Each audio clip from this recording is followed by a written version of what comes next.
his close family and friends, Kasmuel is an innocent man deserving of honor. However, to a significant number of Kenyans, he is the face of betrayal. A prime example of how money can reveal someone's true colors. Majama, nashinda kila siku nikiwaambia, hii Kenya kila mtu ni conman, amsikii. Sasa ule mblena wenyu ameenda akashikana na Kasongo. Sasa hii anatufanya sisi wote tunakama fala. Mumeachwa kwa mataa. Ninaoma. Mimi sasa nikiwaambia hii Kenya kila mtu ni conman. Jipiganie mwenyewe. Ati sijui umeka upeko kwa nani? Bulanda. Sasa hii mumeachwa. Huyu jamaa ako na Kasongo huko. Pia yeye very soon atakuja kwa biashara ya matatu. Ngoja mtasikia manganya za Kasmuel kwa barabara. Shauri yenu.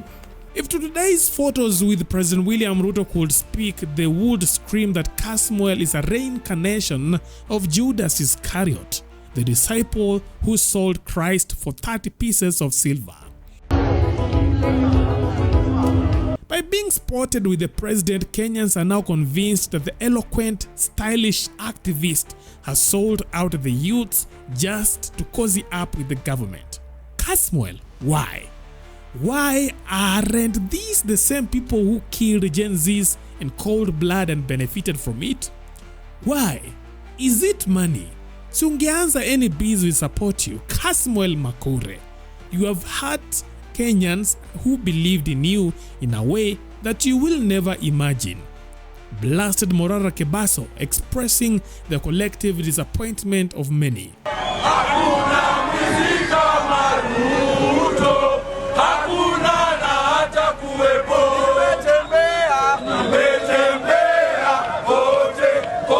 Before the Gen Z protest erupted, Kasmuel was just another content creator in Kenya, a talented musician and instrumentalist hungry for recognition.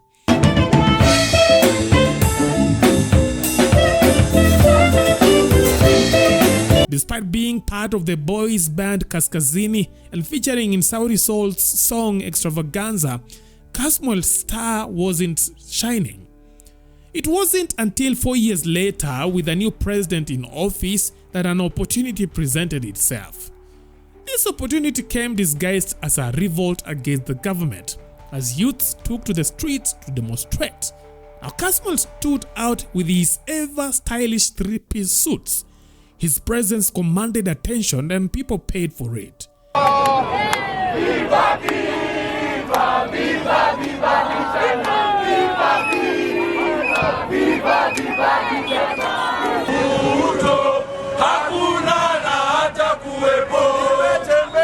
Nimetembea kote, nimetafuta kote, nimezunguka kote, hakuna na hata kuwepo.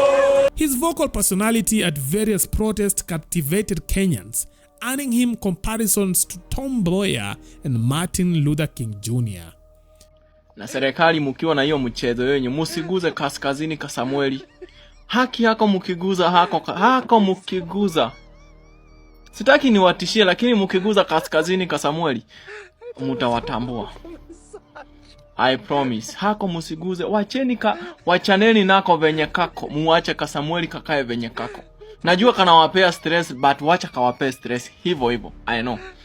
Kasmuel nako stress kana wapea, but woi, mutaambiwa. Nani atafikisha hii message? Musiguze Kaskazini Kasmuel. Muguze sisi wengine wote mnaweza tu, but Kaskazini Kasmuel hako kajamaa hadi kamesoma kuliko watu wengine wenye huko kwa government. Na unasikia venye kana wapea msomo. Hako musiguze. Mimi na tena si ati nawaomba tena muone ati niko na upole, hapana. Musiguze hako. Mtuachie hako pekee ndo tuko nao kanaweza ongea kizungu kwa maandamano. Kasmuel became the voice of the youths, delivering provocative speeches that dismantled government officials in debates. You said that you have a Gen Z that is better than me. Yes, far better. You cannot compare me to your children because you have been involved with men who have corrupted this country. If you want us to go personal, I will go personal. His mastery of the Queen's English left everyone in awe, making him every young man's dream. Cameras followed his every move and his words became headlines, matching the popularity of the president. Kwanza wewe unakujua kizungu. Ile kizungu ambao unapromosha Unajua natishia hata serikali jamani. Hii kifungu ni wapi Kasmuel bana? Unajua mimi na Ghost tulikuwa tunaogopa. Sasa huyu akikuja hapa studioni tutaongea nini? In the eyes of many Kenyans, Kasmuel was a hero, a man who deserved a reward for standing up for the oppressed. His fearless statements against government oppression earned him the title of leader of the Gen Z movement, who shook the government to its core. Now, if there was a man championed to lead the Gen Z protesters, Kasmuel's name was at the top of the list. However, behind the scenes, a reality was different. Despite his anti-Ruto stance, some suspected Kasmuel wasn't as genuine as he appeared. Legendary rapper Prezo claimed Kasmuel was a clout chaser, desperate for attention. Prezo questioned how Kasmuel managed to appear on multiple TV interviews daily, criticizing the government without any other apparent occupation. Oh, the guy looks guy with the afro. He looks like, I was telling people he looks like Bobby Schmurda with an afro. Put up Bobby Schmurda and put up Kasmuel. They look alike. Yeah. See them on the screen right now. You see the Bobby Schmurda. That nigga is just a clout chaser. Prezo, and I'm not even trying to kiss your ass. Let me just be real with you. Yeah. Of course, I also have my cohort of friends who I talk to. Yeah. Right? I've been telling them this. I'm like, there's something iffy about this guy. It is. That's not real. It's not coinciding with the real Gen Z thing. Anybody who, sorry to cut you. No, go ahead. Anybody who is okay up here will see the. You said I can cuss and everything. I just like to be outspoken. You can see the that this guy is trying to do. You know. Please don't apologize again. Just feel free, man. All right. Cool. Yeah. So on a serious note, this guy is just looking for clout. For you know himself. what I'm saying? Yeah. Now, criticizing Kasmuel was like walking into a death trap, as Kenyans defended him wholeheartedly. Anyone who dared criticize him faced brutal backlash from netizens. Now, Prezo, who was at the forefront of criticizing Kasmuel, faced the wrath of Kenyans for his remarks. Rais Ruto lazima aanguke. Viva comrades, viva! Viva! Sababu ya kwanza ni mauaji ya kiholela na mauaji ya Wakenya kwa wingi. Tunakubali au tunakataa? Tunakataa uongozi mbaya wa Ruto. As the protest continued, the government cracked down on influential figures, with several Twitter personalities abducted and held incommunicado. Among those allegedly kidnapped was Kasmuel. However, unlike other abductions, his was questionable. Netizens suspected Kasmuel had staged his own kidnapping to cause an uproar on social media. As the protest cooled off, netizens noticed something fishy about Kasmuel. Photos of him with President Ruto's ally Silvana Sosoro emerged online, raising suspicions. Now, the last thing netizens expected was to see Kasmuel hanging out with government officials. The same people who once championed him were now divided, questioning his loyalty. I want to share a few scattered thoughts today, but before I go on, I thought I was supposed to be deplatformed. What are you still doing here? If you're uncertain or you're still lurking around, please unfollow and subscribe, whatever it is. I would rather have 100 people who are well-reasoned or who are willing to see beyond sensationalism than have 1,000 people following me. So I'm really happy. This is your time. I'll keep quiet for 5 seconds. The final straw came when Kasmuel publicly endorsed Raila Odinga and identified himself as a member of the Luo community, and at a time when the youths were trying to fight tribalism. Now, this endorsement crossed a red line for many Kenyans, as Raila had become a hated figure for his support of President Ruto. Now, Kasmuel's endorsement of Raila was seen as an indirect show of support for the president.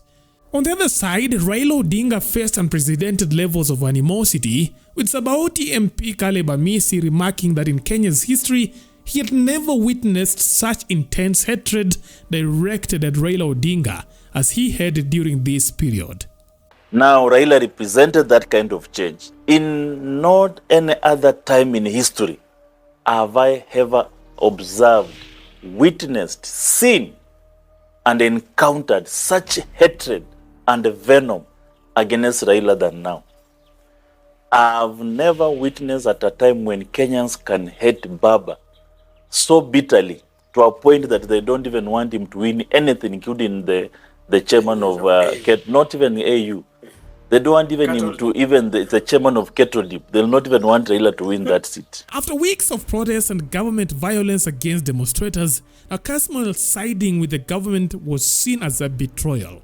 He believed he needed to belong to a political clan to achieve his goals, but his support for Raila damaged his reputation. His public appearances became minimal as he avoided angry anti-government protesters. Now, in a recent femicide protest, Kasmuel was chased away by protesters, highlighting his fall from grace.